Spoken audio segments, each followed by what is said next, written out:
कौशाम्बी। ध्रुव की तपश्चर्या से पुलकित हुआ बसुहार, श्रीहरि के साक्षात दर्शन की पावन गाथा ने गूंजा दी भक्ति की दिव्य वीणा। तारानकन कौशाम्बी। तारानकन धरती पर जब भक्ति व्रत लेती है तो आकाश झुककर उसके चरण धोता है।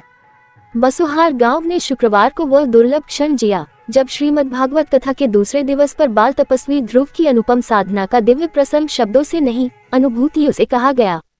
कथावाचक पंडित उमादत ओझा के ओजस्वी उच्चारण से जब ध्रुव की अचल निष्ठा, मात्र संस्कार और ब्रह्म की खोज का वृतांत आरंभ हुआ तो श्रोताओं के हृदय मानो किसी अलौकिक भाव प्रवाह में बह निकले। वाणी में श्रद्धा थी और शांति में वेदना।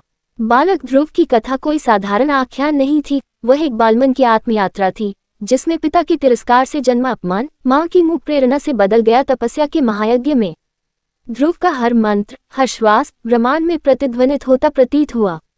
जब समस्त दिशाएं मौन हो जाती हैं और केवल आत्मा पुकार करती है तभी ईश्वर उत्तर देता है, पंडित ओझा ने कहा।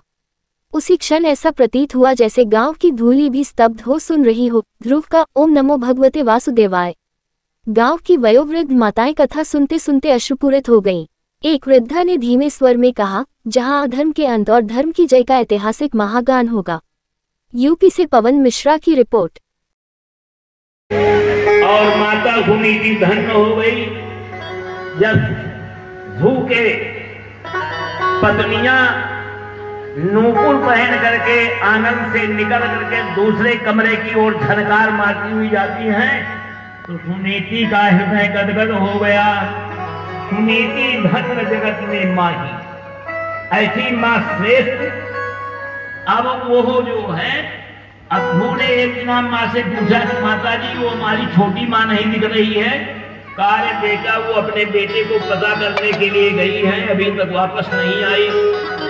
तो ध्रुव जी विमान पर बैठे और अपना अस्त्र उठाया और अपने भाई उत्तम का पता, सुंदर पुष्प मंगाया, दूर्वा मंगाया और बढ़िया सुंदर सुंदर दिव्य सजावट किया ध्रुव की अगवानी करने के लिए।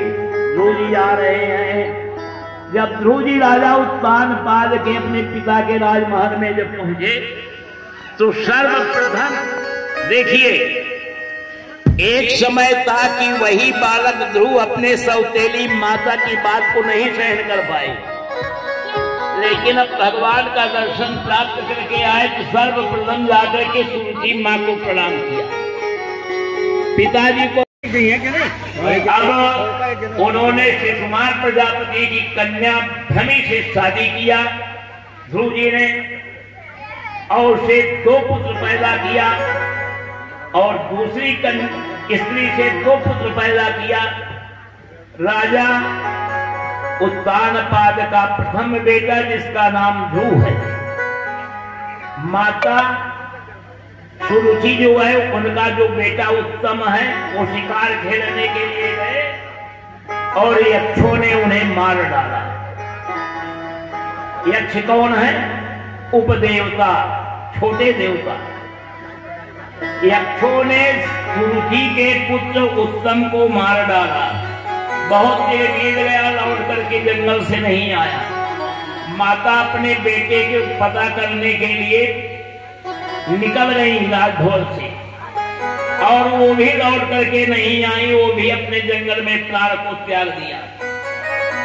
अब ध्रुव जी